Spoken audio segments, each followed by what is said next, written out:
आधार है? आधार ये है कि एफएटीएफ की टीम ने हाल ही में नेपाल की यात्रा की है। क्यों की है? क्योंकि उन्हें लगता है कि नेपाल अपने यहां पर मनी लॉन्ड्रिंग और फाइनेंशियल टेरर फाइनेंसिंग को लेकर के जो कानून बनाकर रखा है उनमें वो दम वाली बात नहीं है। कौन सी दम वाली बात नहीं है? कि आतंक को और मनी लॉन्ड्रिंग को रोक सके, तभी तो एफएटीएफ की ग्रे लिस्ट में आ सकता है नेपाल। और इस बात को ध्यान में रखते हुए नेपाल की बैंक ने अपने लोगों से कहना शुरू कर दिया है कि या तो नियम बदल लो, क्योंकि 15 ऐसे कानून हैं जो कि ग्रे लिस्ट के अनुसार गलत हैं, या यूं कहिए कि एफएटीएफ के अनुसार गलत हैं। और अगर ऐसा नहीं हुआ तो संभव है कि नेपाल के हालत खराब कर दी जाए। सारी घटना का पूर्ण विश्लेषण किया जाएगा। आइए शुरू करते हैं। साथियों, आपके सामने कुछ बातें पहले से शुरू करते हैं। कब से शुरू करते हैं? आपको मालूम होगा, हाल ही में शहबाज शरीफ की जब सरकार आई तो अमेरिका ने उन्हें वफादारी का इनाम दिया। वफादारी का इनाम क्या था? अमेरिका के द्वारा दिया जाने वाला वफादारी का इनाम है ग्रे लिस्ट से बाहर निकाल दो। अच्छा, आप में से जो भी भाई लोग नहीं जानते कि ग्रे लिस्ट क्या होती है, तो केवल इतना सा समझ लो कि दुनिया में जो दुनिया के टॉप 7 इकोनॉमीज हैं, जिनको आप G7 के नाम से जानते हैं। G7 क्या है, पहले मैं आपको वहां भी ले चलता हूं, फिर मैं आपको वापस इस जगह लेकर आऊंगा। Canada, France, Germany, Italy, Japan, USA और यूके, दुनिया की 7 बड़ी ताकतें। इनको अगर ध्यान से एक बार और देखें, क्या इसमें रूस का नाम है? क्या इसमें चाइना का नाम है? तो आपको नहीं दिखाई देगा। तो यूं कह सकते हैं कि अमेरिका और उसके चाहने वाले या उसके समर्थकों का एक समूह है जिसे आप G7 कहते हैं। इन लोगों ने फ्रांस के अंदर एक संगठन बना रखा है जिसे आप एफएटीएफ कहते हैं, फाइनेंशियल एक्शन टास्क फोर्स कहते हैं। इसके अंदर 39 मेंबर हैं। ये मेंबर करते क्या हैं? ये करते हैं कि किसी व्यक्ति ने अगर आपसे कर्जा लिया, अब चूंकि दुनिया में व्यक्ति तो कर्जा ले नहीं रहा है, देश कर्जा ले रहा है। व्यक्ति के ऊपर अलग कानून लागू होते होंगे, देश पर अलग कानून लागू होते हैं। तो यदि कोई देश किसी संगठन से या किसी देश से कर्जा ले और कर्जा लेने के बाद उसका सदुपयोग ना करे, जिस काम के लिए पैसा मांगा था उस काम में उस पैसे का उपयोग ना ले, उसके अतिरिक्त कहीं और करे, तो ये इनकी नजर में आ जाता है। ये कौन है? पैसे वाले लोग हैं। यही हैं जो लोगों को पैसे देते हैं, लोन देते हैं। इनके साथ में कुल मिलाकर ये समेत कुल 39 देश हैं, जिनमें इंडिया भी शामिल है। ये लोग डिसाइड करते हैं कि किस देश को कर्ज मिलना चाहिए और किसको कर्ज नहीं मिलना चाहिए। डिसाइड कैसे करते हो? प्रॉपर टीम बना रखी है। उसके अंदर किसी को अगर ग्रीन लिस्ट कर रखा है, ग्रीन का मतलब है कि हाँ भाई, हरी झंडी दिखा के रखो, अगर इन्हें लोन लेने की जरूरत पड़े तो इन्हें लोन दे देना। जैसे ऐसा होता है ना, अगर आप में से कभी किसी ने बैंक से लोन लिया हो तो बैंक आपका सिबिल स्कोर चेक करती है कि कहीं ये लोन का डिफॉल्टर तो नहीं है, कहीं ये लोन लेके भाग तो नहीं जाता। अगर आपने जीवन में कभी अपने पैन कार्ड में ये एंट्री करा ली कि ये लोन का डिफॉल्टर है, तो आप जिंदगी में कभी भी लोन लेने जाएंगे ना, आपको उसी की सफाई देनी पड़ेगी, सर उस समय ऐसा हो गया था। क्रेडिट कार्ड से लोग डरते क्यों हैं? अगर क्रेडिट कार्ड की एक भी ईएमआई चूक जाती है तो वो दिखने लग जाती है कि साहब ये तो डिफॉल्टर आदमी है, क्रेडिट कार्ड की ईएमआई तो चुका नहीं पाया।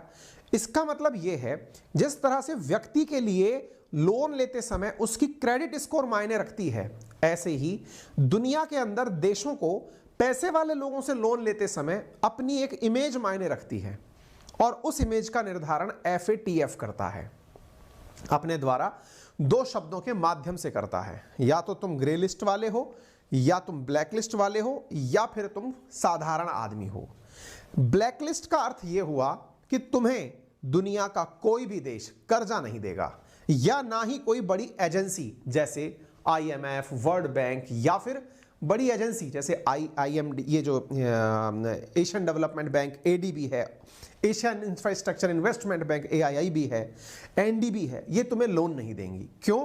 क्योंकि तुम्हारा जो रिकॉर्ड है वो कहता है कि तुम्हारे यहां पर टेरर फाइनेंसिंग का मतलब क्या हुआ कि लोन का पैसा तो लिया था तुमने ये कहकर कि हम सड़कें बनाएंगे, लेकिन तुमने लोन के पैसे से आतंकवादियों को पैसा पहुंचा दिया, टेरर फाइनेंसिंग कहलाया।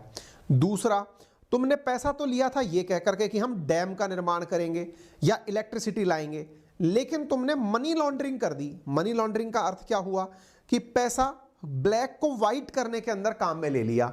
तुम्हारी ब्लैक मनी इस वाइट मनी के साथ में चल दी गई। ये जो कारनामे हैं इनकी पूरी एनालिसिस करती है कौन? FATF, financial action task force. उम्मीद है आपको यह बात समझ में आ गई हो। अब आपको लगेगा कोई देश टेरर फाइनेंसिंग गुरुजी कर कैसे सकता है? अरे काहे नहीं कर सकता भाई। अगर आज मैं आपसे यह कहूं कि पाकिस्तान की सरकार मिले हुए लोन से आतंकियों के लिए बहुत अच्छे अच्छे स्थान का निर्माण कर रही है, यानी इस तरह की चीजों का निर्माण कर रही है जो उनके बहुत काम के हैं, तो फिर इसका मतलब तो वेस्टेज ऑफ मनी हुआ ना जी। सीधा सा अर्थ है ये, ठीक है। तो G7 कंट्रीज के लिए जो भी चीजें हम आपको आज चर्चा में लेकर आ रहे हैं वो असल में है क्या? उनके द्वारा हाल ही में जो पाकिस्तान के साथ किया गया था कि उसे तो ग्रे लिस्ट से बाहर निकाल दिया, क्योंकि अमेरिका ने कहा कि मैंने तुम्हें कुछ नियम कानून बताए थे, तुमने वो पूरे कर लिए, इसलिए तुम तो बाहर निकलो, लेकिन तुम्हें 8 से लेके 19 तक जो लगातार डालकर रखा उससे तुम्हें $38 बिलियन का नुकसान हुआ। तुम पूरी तरह से एक बर्बाद इकोनॉमी बन चुके हो। अभी रिसेंटली हुआ यह है कि नेपाल में प्रचंड राज आया है। प्रचंड राज का मतलब क्या हुआ? यहाँ के जो प्रधानमंत्री बने हैं वो पुष्प कमल दहल प्रचंड हैं और वो केपी शर्मा ओली के साथ मिलकर के बने हैं। केपी शर्मा ओली चीन समर्थक हैं। जैसे ही ये लोग 29 तारीख के दिन हमने ये खबर पढ़ाई, उसके 2 दिन बाद चीन के एनवॉय यहाँ पे नेपाल में एंट्री कर गए। चीन के द्वारा नेपाल के अंदर इंफ्रास्ट्रक्चर के नाम पर मतलब ट्रेन की सुविधाओं का विकास करने की बात होने लग गई। तो जब ऐसी चर्चाएं निकल कर आने लगी तो अमेरिका को लगा कि यार ये तो पूरी तरह चीन की गोदी में बैठ जाएंगे। तो ऐसी स्थिति में इनके द्वारा एक टीम भेज दी जाती है। आप अब उस खबर को पढ़ रहे हैं, ग्लोबल एंटी टेरर बॉडी में grey list Nepal for money laundering after Pakistan. जनवरी के अंदर सुबह सुबह जो नई खबर है वो ये है कि पाकिस्तान के बाद अब नेपाल की बारी है कि वो जल्दी ही संभव है कि FATF की ग्रे लिस्ट में चला जाए। आप पूछेंगे सर इसने क्या वाकई में किसी आतंकी को पाल कर रखा है क्या? बिल्कुल। जो यासीन भटकल है उसको तो यहीं रक्सौल से गिरफ्तार किया गया था। आपने अगर बॉलीवुड की फिल्में देखी हैं तो वो जबरदस्ती कोई मजाक थोड़ी बनाती हैं, बहुत बार सच्चाई भी दिखाती हैं। क्या पाकिस्तान के बहुत से आतंकी इंडिया आने के लिए नेपाल का रूट अपनाते हैं? आप कोई भी भगोड़ा उठा के देख लीजिए, इंडिया से भागने के लिए भगोड़ा सबसे पहले जो रूट लेता है वो नेपाल का लेता है। देश में क्राइम करके अगर कोई क्रिमिनल बाहर भागने की सोचता है तो उसके लिए सबसे आसान तरीका है वो नेपाल होके भागता है। चाहे अभी हमने आपको वो कौन सा है वो एक बाबा जो कैलाशा बना के बना बैठा हुआ है, स्वामी नित्यानंद, वो नेपाल होके भागा था। जो भी देश का बड़ा मतलब भगोड़ा भागेगा, पुलिस की पकड़ से भागने के लिए सबसे आसान तरीका है नेपाल होके भाग जाओ। तो तुम ये नेपाल होके भाग जाओ का मतलब क्या कर रहे हो भाई? उस भगोड़े का तुमको पता तो चल जाता है, क्योंकि तुम्हारे एयरपोर्ट से उड़ के भागेगा कोई, तुम समुद्र के किनारे तो रहते नहीं हो। तुम्हारे एयरपोर्ट से भाग क्यों रहा है? क्योंकि तुमने पैसे लेकर के सबको टिकट दिलाने का काम कर रखा है। इसका मतलब तुम टेरर का फाइनेंस कर रहे हो, आतंक को पैसे के साथ तोल रहे हो। यही तो इंडिया में अगर कोई भी काम होना होता है तो वो नेपाल के रास्ते होता है। पाकिस्तान आजकल नेपाल के थ्रू सारे काम करता है क्योंकि पोरस बॉर्डर है। नेपाल से इंडिया के अंदर बहुत इजीली लोगों का आवागमन है, बहुत स्मूथली आ जा सकते हैं। और ऐसी स्थिति में ये सबको पता है कि तुम क्या कर रहे हो।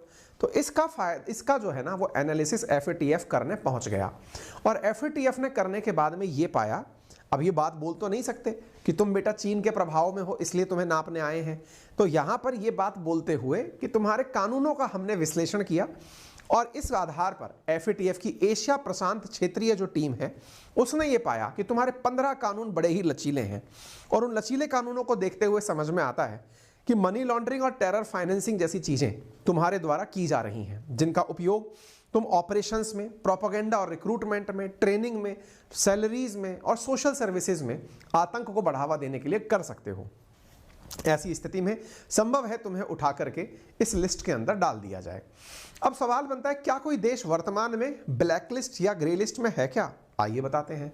वर्तमान में ब्लैक लिस्ट के अंदर 3 देश हैं, एक है नॉर्थ कोरिया, ईरान और म्यांमार। ये तीनों देश अब दुनिया के किसी भी अन्य देश से कर्जा नहीं ले सकते। यानी कि कोई और देश जैसे चीन या रशिया दे दे तो बात अलग है, कोई बड़ी एजेंसी इन्हें कर्जा देने से पहले सोचती है।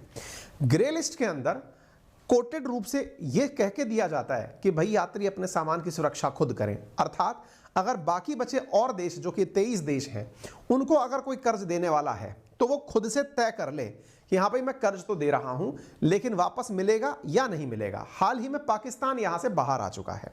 एफएटीएफ के अंदर 39 मेंबर्स हैं, उनमें इंडिया भी शामिल है, ठीक है। इसके ऑब्जर्वर नेशंस भी हैं। तो इस प्रकार से ये सारी चीजें होती हैं। क्या नेपाल कभी इससे पहले ग्रे लिस्ट में आया है? बिल्कुल आया है। 2008 से लेकर 14 तक नेपाल